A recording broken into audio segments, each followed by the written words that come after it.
بسم الله الرحمن الرحيم الحمد لله رب العالمين والعاقبة للمتقين والصلاة والسلام على أشرف الأنبياء والمرسلين وعلى آله وأصحابه أجمعين أما بعد.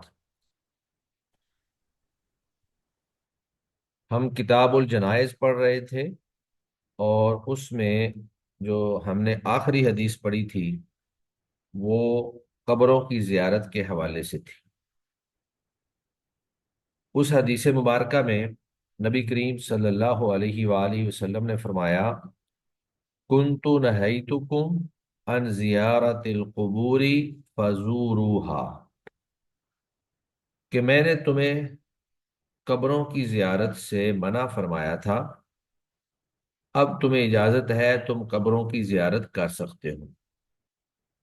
اور ترمذی میں ان الفاظ کا اضافہ بھی موجود تھا: فإنها تذکر الآخرہ، کیونکہ قبروں کی زیارت آخرت کی یاد دلاتی ہے.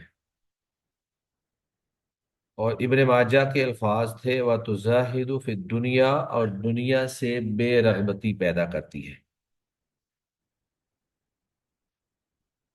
اب اس میں نے آپ کو بتایا تھا کہ اہل علم کا وہاں اختلاف موجود ہے، اور اس کی بنیاد یہ اگلی حدیث ہے جو ہم آج پڑھنے والے ہیں. پہلے ہم حدیث پڑھ لیتے ہیں، پھر ہم اختلاف کو دیکھتے ہیں.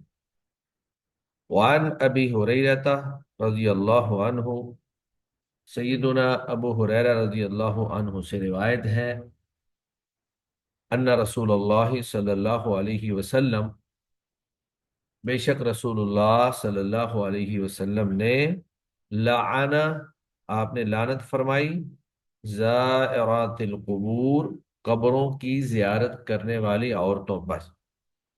اخرجہ الترمذی وصححہ ابن حبان، اس حدیث کو امام ترمذی نے روایت کیا ہے اور امام ابن حبان نے اس کو صحیح کہا ہے. اب پچھلی روایت کے اندر ممانعت کے بعد اجازت کا تذکرہ ہے، اور اس روایت کے اندر خاص طور پر عورتوں کے اوپر، قبروں کی زیارت کرنے والی عورتوں کے اوپر لعنت کی گئی ہے. تو ان دونوں روایات کو جمع کرنے سے اہل علم کے کئی ایک موقف سامنے آئے ہیں. بعض اہل علم کہتے ہیں کہ عورتوں کو منع کرنے والی یہ روایت، ابو ہریرہ رضی اللہ تعالی عنہ کی جو یہ روایت ہے، یہ کنت نہیتکم عن زیارت القبور، پچھلی روایت اس کے ساتھ ہی اس کو بھی بیان کیا گیا تھا. یعنی ایک وقت میں سب کو منع کر دیا گیا، مردوں کو بھی اور عورتوں کو بھی. اور بعد میں جب اجازت دی گئی تو وہ اجازت بھی سب کے لیے تھی. یعنی جس طرح مردوں کو اجازت دی گئی، اسی طرح عورتوں کو بھی اجازت دے دی گئی. تو اجازت بھی سب کے لیے تھی اور ممانعت بھی سب کے لیے تھی.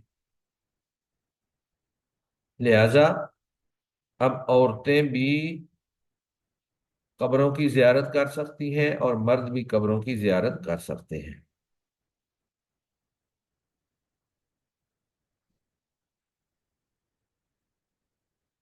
ایک قول تو یہ ہے، اور ایک دوسرا قول یہ ہے کہ یہ حدیث پہلی حدیث کے بعد کی ہے. یعنی اللہ کے نبی صلی اللہ علیہ وسلم نے جب مردوں کو قبروں کی زیارت کی اجازت دی تو اس کے بعد آپ صلی اللہ علیہ وسلم نے عورتوں کو منع فرمایا. اس کی وجہ کیا ہے؟ اس کی وجہ یہ ہے کہ عورتوں کے اندر عام طور پر، الا ماشاء اللہ، یعنی ساری عورتیں ایک جیسی نہیں ہوتی ہیں، عموماً عورتوں میں صبر کی کمی ہوتی ہے، دل کی کمزور ہوتی ہیں، اور قبر پہ جا کر جزا فضا کرنا شروع کر دیتی ہیں، اہو بکا کرنا شروع کر دیتی ہیں، روتی پیٹتی ہیں، بین کرتی ہیں، چیختی چلاتی ہیں. اور یہ سارے معاملات یہ دور جاہلیت کے امور ہیں، اسلام ان کو منع کرتا ہے. ان معاملات سے اسلام ان معاملات سے منع کرتا ہے. تو لہذا مردوں کو تو اجازت دے دی گئی، لیکن عورتوں کو ان کی بے صبری کی وجہ سے، دل کمزور ہونے کی وجہ سے اور نوحہ وغیرہ کرنے کی وجہ سے عورتوں کو منع ہی رکھا گیا۔ ایک تیسرا قول ہے امام شوکانی رحمہ اللہ کا، وہ کہتے ہیں کہ ایک صحیح حدیث کے اندر زائرات القبور زوارات القبور کے الفاظ ہیں۔ زوارات القبور، زائرات کا معنی ہے عورتوں کی یہ قبروں کی زیارت کرنے والی عورتیں، جبکہ زوارات، زوارات جو ہے وہ مبالغے کا صیغہ ہے، یعنی بہت زیادہ قبروں کی زیارت کرنے والی عورتیں۔ تو امام شوکانی کے نزدیک یہ جو زائرات کے الفاظ ہیں یہ ضعیف ہیں، اور صحیح الفاظ جو ہیں وہ زوارات کے ہیں۔ تو ان کے مطابق زوارات کے الفاظ چونکہ صحیح ہیں، لہذا کثرت سے قبروں کی زیارت کرنا یہ تو منع ہے، لیکن کبھی کبھار اگر عبرت کے لیے، آخرت کی یاد کے لیے کوئی عورت کبھی کبھار جو ہے وہ قبروں کی زیارت کر لیتی ہے تو اس میں کوئی حرج والی بات نہیں ہے۔ تو یہ تینوں طرح کے اقوال اہل علم کے ہاں پائے جاتے ہیں، اور اس میں بہترین جمع جو ہے وہ امام شوکانی رحمہ اللہ کی ہے کہ عورتیں کبھی کبھار تو زیارت کر سکتی ہیں، لیکن ان کو کثرت سے زیارت نہیں کرنی چاہیے۔ کئی عورتوں کی عادت ہوتی ہے کہ انہوں نے ہر ہفتے جانا ہے، ہر جمعے کو جانا ہے، دن مخصوص کیے ہوتے ہیں اور ایک لمبا ٹائم جو ہے وہاں پہ گزارنا ہے۔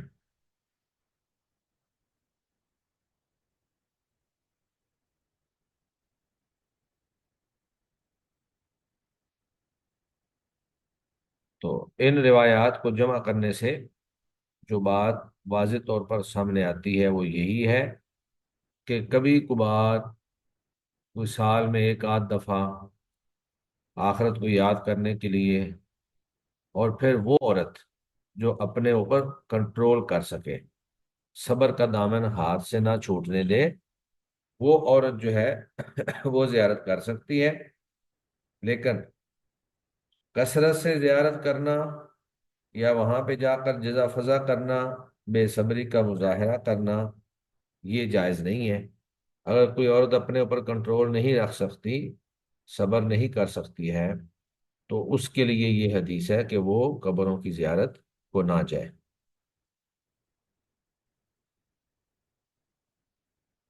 نوحہ کرنا یہ کبیرہ گناہ ہے، نوحہ کرنا یہ کبیرہ گناہ ہے۔ وعن ابی سعید الخدری رضی اللہ عنہ، سیدنا ابو سعید خدری رضی اللہ تعالی عنہ سے مروی ہے، قال انہوں نے کہا، لعن رسول اللہ صلی اللہ علیہ وسلم، نبی کریم صلی اللہ علیہ وآلہ وسلم نے لعنت فرمائی، النائحۃ، نوحہ کرنے والی پر، والمستمعۃ، اور اس نوحہ والی مجلس میں بیٹھ کر اس نوحہ کو سننے والی پر۔ یعنی جس طرح نوحہ کرنا جو ہے یہ گناہ کا کام ہے، اسی طرح نوحہ سننا جو ہے یہ بھی گناہ کا کام ہے۔ یہ گویا کہ ایک گناہ کے اوپر تعاون ہے، یہ نوحہ کرنے والی عورت کی حوصلہ افزائی ہے۔ تو ایسی مجلس میں جہاں گناہ کا کام ہو رہا ہو وہاں نہیں بیٹھنا چاہیے، اور اگر کوئی وہاں پہ بیٹھے تو وہ ایسا ہی ہے جیسے وہ بھی گناہ گار ہے، وہ بھی ان کے ساتھ معاون ہے۔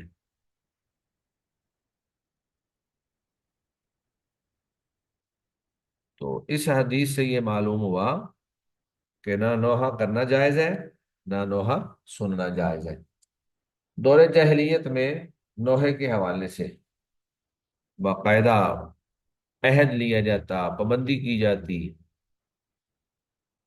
اور لوگ جو مرنے والے ہوتے وہ باقاعدہ نصیحت کر کے جاتے، جی وصیت کر کے جاتے، جی میرے اوپر اتنا زیادہ نوحہ کرنا ہے اور اتنا بین کرنا ہے کہ لوگ اس بین کو یاد رکھیں کہ اتنا زیادہ بین ہوا ہے اس شخص پر۔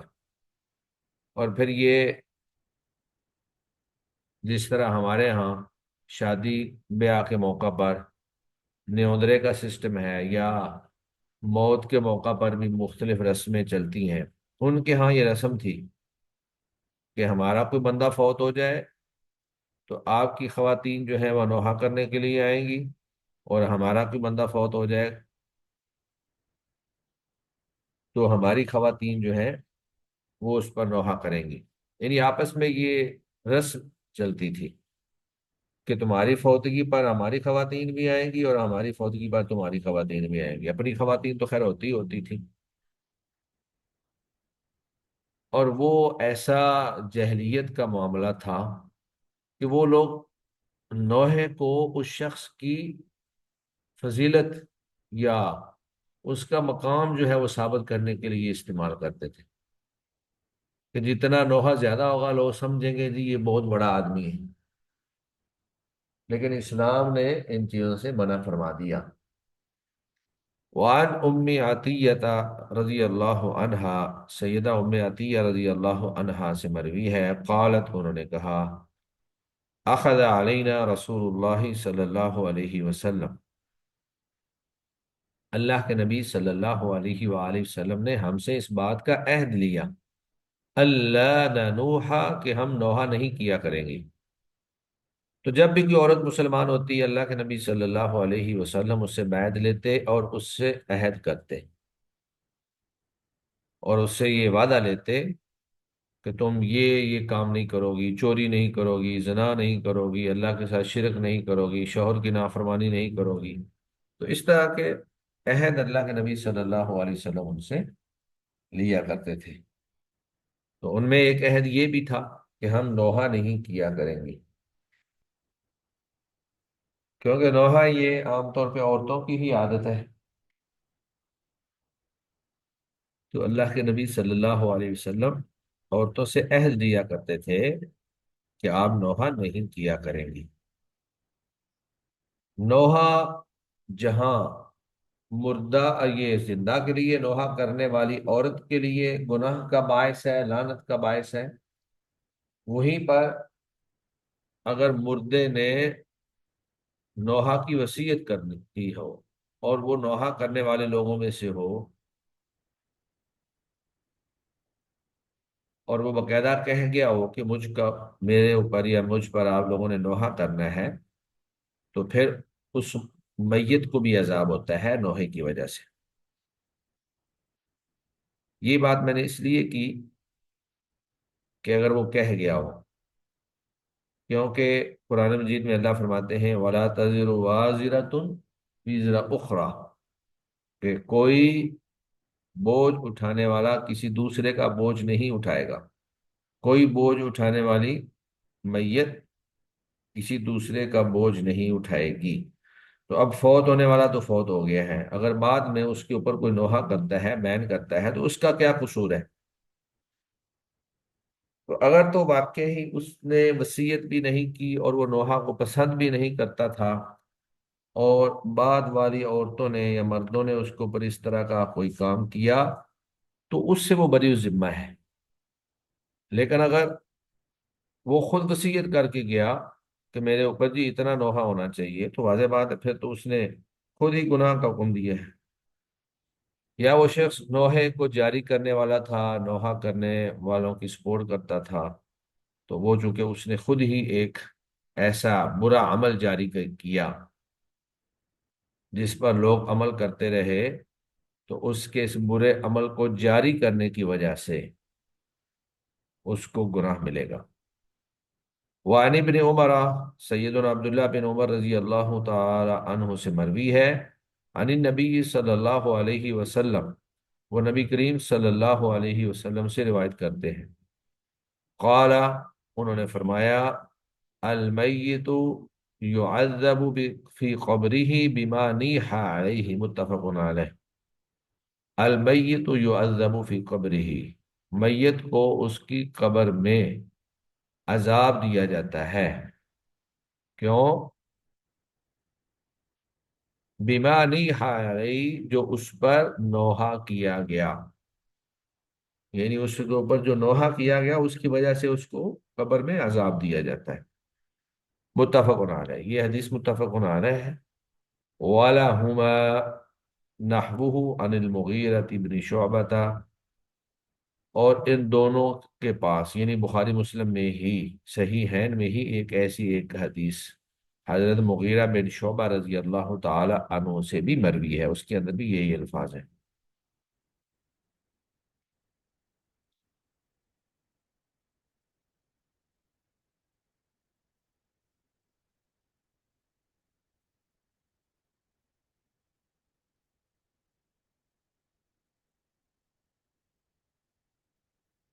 تو اس حدیث سے ہمیں جو باتیں معلوم ہوتی ہیں وہ یہ ہے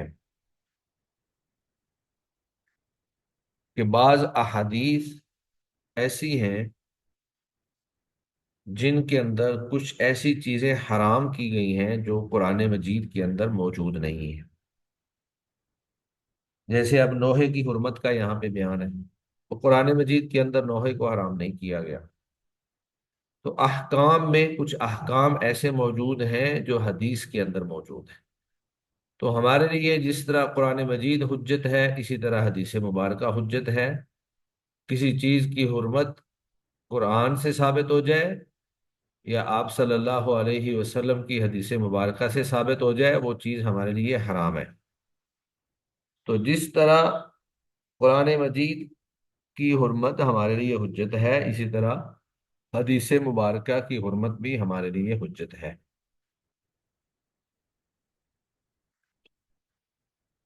اور اس سے یہ بات بھی معلوم ہوئی کہ نوحہ سے اجتناب کرنا چاہیے، کیونکہ یہ ایک تو لعنت کا باعث ہے، اور دوسرا میت کے لیے بعض صورتوں میں میت کے لیے عذاب کا باعث ہے۔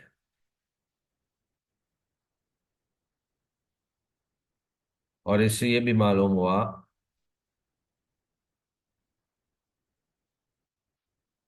کہ بعض ایسے اسباب ثابت ہیں جو میت کے لیے عذاب کا باعث بنتے ہیں۔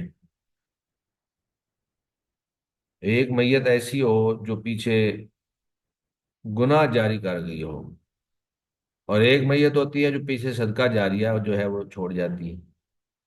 تو جس طرح صدقہ جاریہ کرنے والی میت کو قبر میں مرنے کے بعد اس صدقے کا اجر و ثواب ملتا رہتا ہے، اسی طرح گناہ جاری کر کے جانے والے شخص یا میت کو اس کے گناہ کا بھی گناہ ملتا رہتا ہے۔ جو اس نے گناہ جاری کیے ہے اس کو باقاعدہ اس میں سے حصہ ملتا رہے گا، کیونکہ وہ اس گناہ کو جاری کر کے گیا ہے، وہ اس کا موجد ہے۔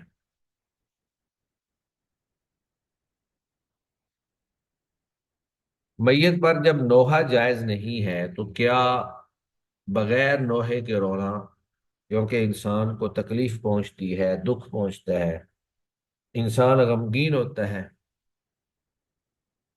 تو بغیر نوحے کی آنکھوں سے آنسو آ جانا اور رو پڑنا، اس کی اجازت ہے، یہ نوحہ نہیں ہے۔ وعن انس رضی اللہ عنہ، حضرت انس رضی اللہ عنہ سے مروی ہے،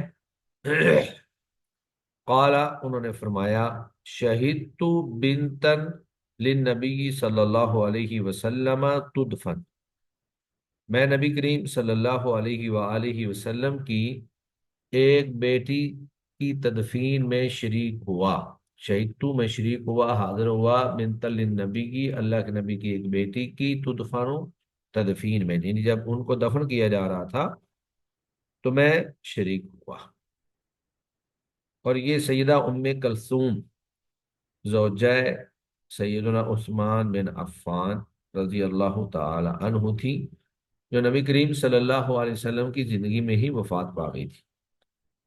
حضرت عثمان رضی اللہ تعالی عنہ کی زوجہ محترمہ تھی سیدہ ام کلثوم رضی اللہ عنہا۔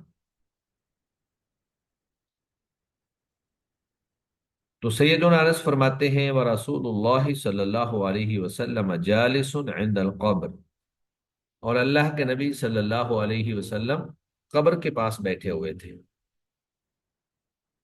فرأیت عینیہ تدمعانی، فرأیت عینیہ تدمعانی، میں نے دیکھا کہ آپ کی آنکھیں اشکبار تھیں، آپ کی آنکھیں آنسو بہا رہی تھیں، یعنی اللہ کے نبی صلی اللہ علیہ وسلم رو رہے تھے، لیکن آپ صلی اللہ علیہ وسلم اس پر نوحہ نہیں کر رہے تھے، واویلا نہیں کر رہے تھے، جزا فضا نہیں کر رہے تھے۔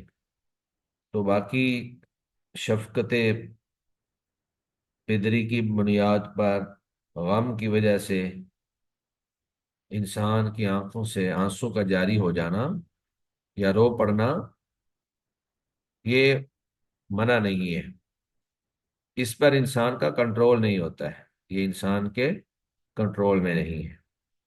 ایسے ہی اللہ کے نبی صلی اللہ علیہ وآلہ وسلم کے بیٹے ابراہیم جب فوت ہوئے تو اس وقت بھی آپ صلی اللہ علیہ وسلم کی آنکھوں سے آنسو جاری ہو گئے تھے۔ حضرت عبد الرحمن بن عوف رضی اللہ تعالی عنہ نے کہا یا رسول اللہ، آپ رو رہے ہیں؟ تو آپ صلی اللہ علیہ وسلم نے فرمایا کہ یہ بے صبری کی وجہ سے نوحہ نہیں ہے، یہ شفقت پدری ہے۔ تو انسان کی اپنے رشتہ دار کے ساتھ جو محبت ہوتی ہے، باپ بیٹا بہن بھائی، یعنی جو بھی فوت ہو، اس کے ساتھ جو ایک تعلق ہوتا ہے، تو اس تعلق کی بنیاد پر انسان کو اگر رونا آ جائے تو وہ گناہ نہیں ہے، لیکن نوحہ کرنا، واویلا کرنا، جزا فضا کرنا، اللہ تعالیٰ کے حکم پر جو ہے شکایت کرنا، کیونکہ ہر جان اللہ کی امانت ہے، اگر اللہ اپنی امانت کو واپس لے رہا ہے تو اس کے اوپر شکوہ شکایت کرنے کی ہمیں اجازت نہیں ہے۔ تو اس حدیث سے ہمیں یہ بات معلوم ہوئی کہ میت پر واویلا کرنے کے بغیر، نوحہ کرنے کے بغیر رویا جا سکتا ہے، اور یہ جائز ہے۔ اور اس سے یہ بات بھی معلوم ہوئی کہ آپ صلی اللہ علیہ وسلم کتنے نرم دل تھے، بے حد رقیق القلب تھے۔ اور اس سے یہ بھی بات معلوم ہوئی کہ قبر کے پاس بیٹھنا جائز ہے، قبر کے پاس بیٹھنا جائز ہے ضرورت کے تحت۔ ہاں البتہ قبر کے اوپر بیٹھنا یا مجاور بن کر قبروں میں بیٹھنا وہ جائز نہیں ہے، ضرورت کے تحت قبر پر بیٹھنا جائز ہے۔ اسی طرح عین تدفین کے وقت حاضرین کو واعظ کرنا یہ مشروع نہیں ہے، کیونکہ اگر اس وقت واعظ کرنا مشروع ہوتا تو اللہ کے نبی صلی اللہ علیہ وسلم حاضرین کو ضرور اس وقت واعظ کرتے۔ اور اس سے یہ بات بھی ثابت ہوئی کہ میت کو غیر قریبی رشتہ دار بھی قبر میں اتار سکتا ہے۔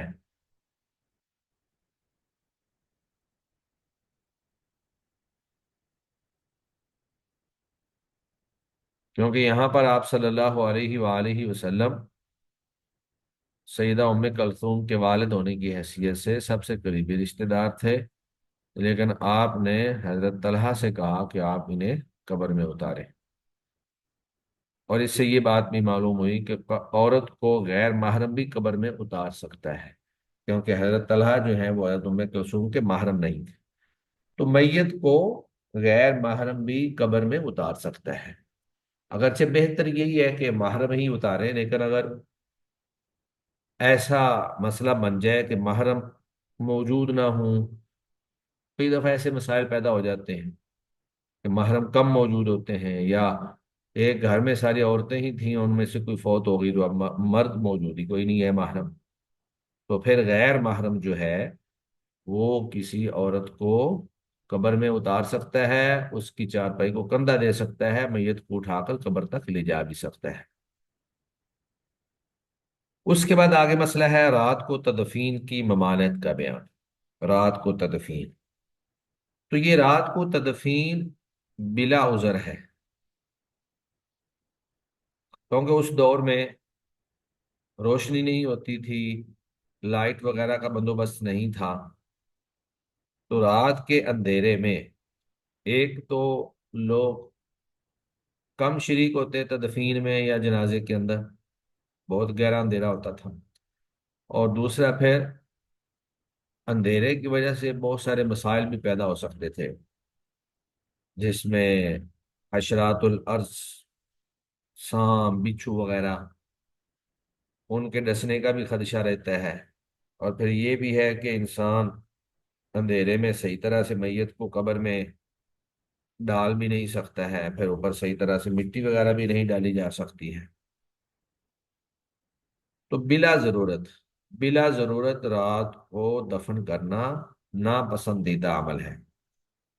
امام حسن بصری، سعید بن مسیب اور متاخرین میں امام ابن حزم، ان کا خیال ہے کہ بلا ضرورت رات کو دفن کرنا مکروہ ہے۔ ہاں البتہ اگر مجبوری بن جائے، میت کے خراب ہونے کا معاملہ ہو یا اور کوئی مجبوری ہو، تو کیا بھی جا سکتا ہے، لیکن حتی الامکان کوشش کرنی چاہیے کہ دن کی روشنی میں ہی دفن کیا جائے۔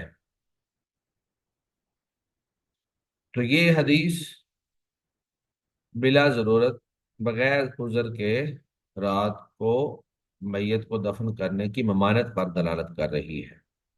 وعن جابر رضی اللہ عنہ، سیدنا جابر رضی اللہ عنہ سے مروی ہے، ان النبی صلی اللہ علیہ وسلم، بے شک نبی کریم صلی اللہ علیہ وسلم نے فرمایا،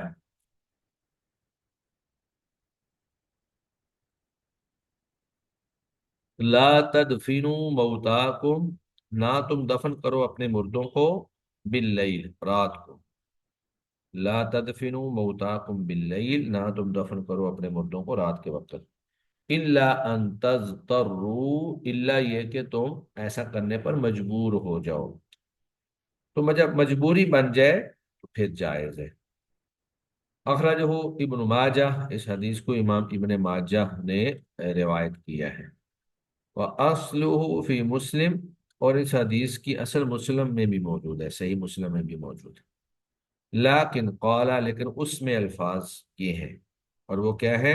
زاجرہ، اللہ کے نبی صلی اللہ علیہ وآلہ وسلم نے ڈانٹا، ان یقبر الرجل، کہ دفن کیا جائے کسی آدمی کو، فی اللیل، رات میں، اللہ کے نبی نے اس سے منع کیا یا ڈانٹا، حتی یصلی علیہ، یہاں تک کہ اس پر نماز جنازہ پڑھ لی جائے۔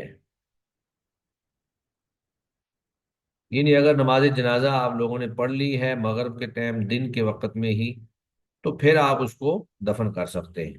بسا اوقات قبرستان دور ہوتا ہے، تو اگر عصر کے بعد مغرب سے کچھ دیر پہلے نماز جنازہ پڑھ لی گئی اور پھر اس کو اٹھا کر قبرستان کی طرف لے گئے، تو قبرستان دور ہونے کی بنیاد پر اندھیرا ہو گیا، تو پھر اس کو دفن کیا جا سکتا ہے۔ نماز جنازہ پڑھ لینے کے بعد بھی دفن کر سکتے ہیں، یا اس کے علاوہ اور بھی کوئی عذر بن جائے، میت کے خراب ہونے کا مسئلہ ہو یا اور بھی کوئی مسئلہ ہو، تو پھر دفن کیا جا سکتا ہے۔ اب یہاں پر دفن، رات کو دفن کرنے کی ممانعت کیا ہے؟ تو ایک تو اس کی علت یہ ہے کہ دن کی روشنی میں کفن دفن اچھی طرح سے ہو سکتا ہے، اور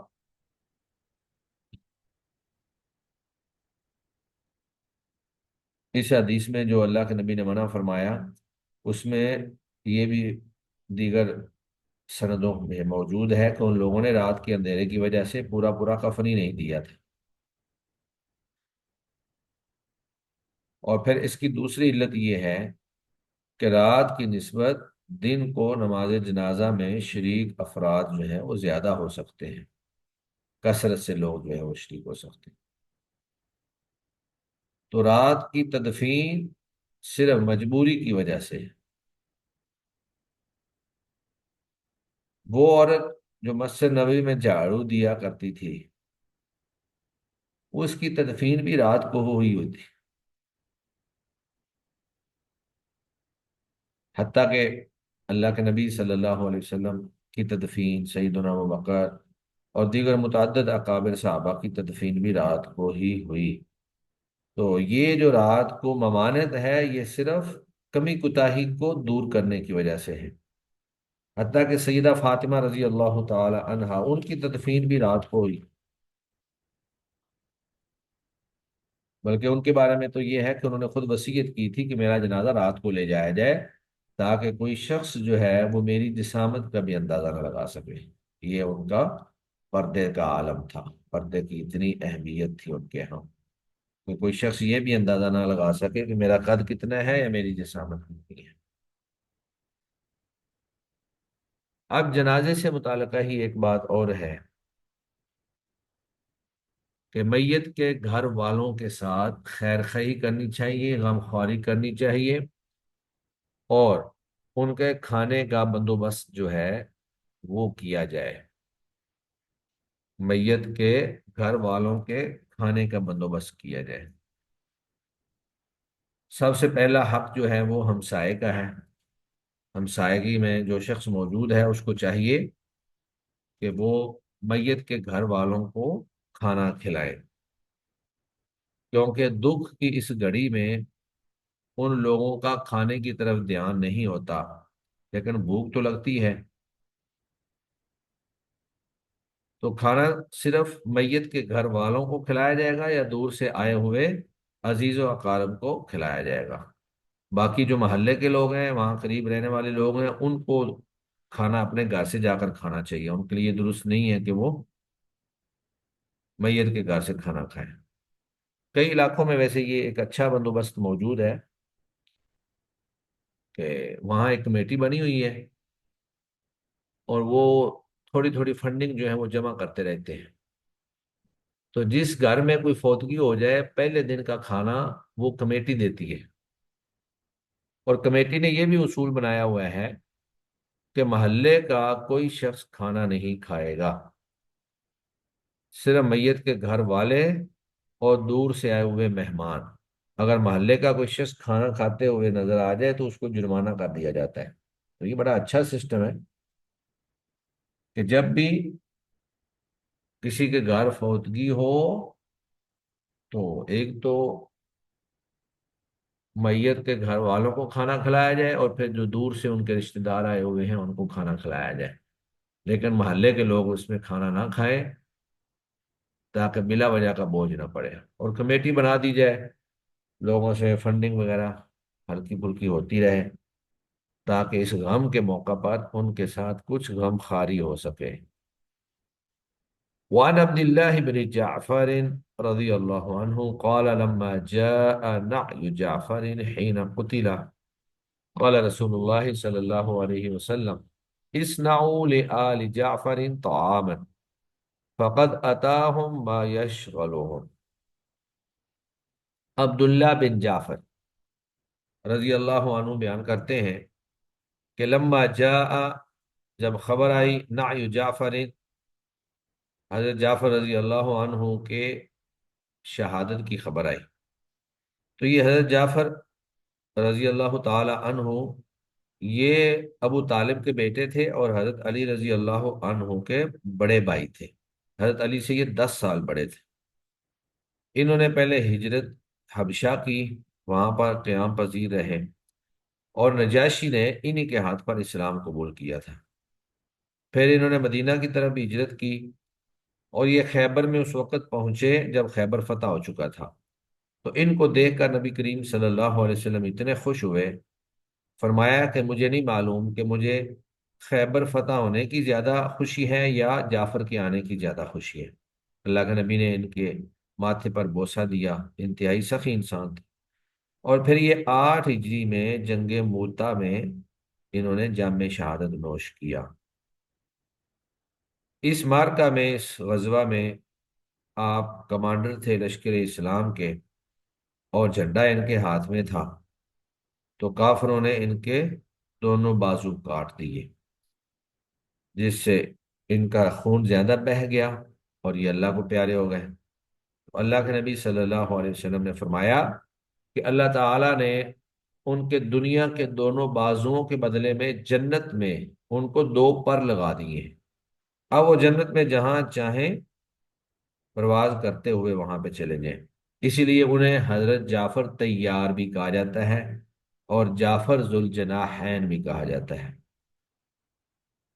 تو لما جاء نعی جعفر حين قتل، جب حضرت جعفر کی موت کی خبر آئی، جب انہیں شہید کیا گیا، قال رسول اللہ صلی اللہ علیہ وسلم، تو رسول اللہ صلی اللہ علیہ وسلم نے فرمایا، اصنعوا لآل جعفر طعاما، جعفر کے گھر والوں کے لیے کھانا تیار کرو، فقد اتاہم ما یشغلہم، کیونکہ ان کو ایسی تکلیف پہنچی ہے جو انہیں کھانا پکانے سے مشغول رکھے ہوئے ہے، یعنی وہ آج کھانا پکانے کی طرف توجہ نہیں کر سکیں گے۔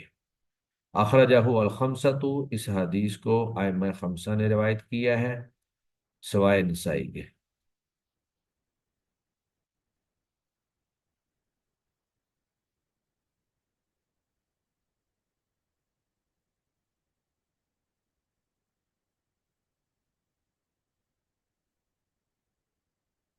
اس حدیث سے میں یہ بات معلوم ہوئی کہ نبی کریم صلی اللہ علیہ وسلم حسب موقع سب کا خیال رکھتے تھے، اور پھر آپ نے اہل میت کو مرگ والے دن کھانا پکا کر بھجوانا مسنون قرار دیا۔ البتہ یہ حکم ایسے وقت میں ہے کہ جب میت کے گھر والوں کو زیادہ غم ہو، اتنا صدمہ پہنچا ہو کہ وہ کھانا پکانے کا انہیں ہوش نہ رہے۔ ہاں البتہ اگر کسی کی موت پر انہیں اتنا صدمہ نہ ہو تو پھر ان کو کھانا پکوا کر بھجوانا ضروری نہیں ہے۔ بسا اوقات ایسا ہوتا ہے کہ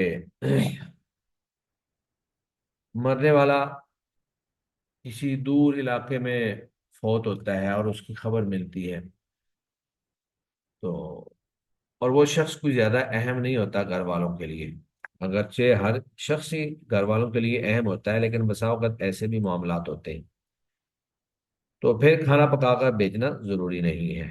لیکن اگر ایسا معاملہ نہیں ہے تو پھر کھانا پکا کر بیچنا ضروری ہے۔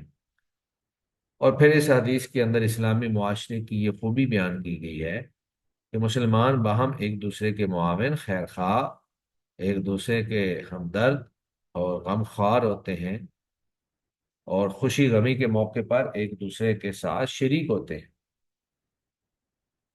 تو یہ ایک غمخواری کی اعلیٰ ترین مثال ہے، کیونکہ خوشی کے موقع پر انسان اگر لیٹ ہو جائے یا نہ پہنچ سکے تو زیادہ دکھ نہیں ہوتا، لیکن غمی کے موقع پر انسان کو تسلی کی ضرورت ہوتی ہے، حوصلہ دینے کی ضرورت ہوتی ہے، تو ایسے مواقع پر ضرور پہنچنا چاہیے۔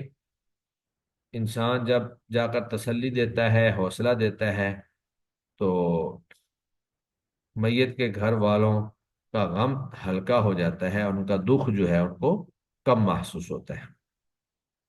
اس کے بعد اگلی حدیث کے اندر قبرستان میں جا کر جو دعا پڑھنی ہے، یعنی اگر آپ قبرستان کے پاس سے گزر رہے ہیں یا آپ قبرستان گئے ہیں تو وہاں پہ جا کر آپ نے کیا کہنا ہے، کیا دعا کرنی ہے۔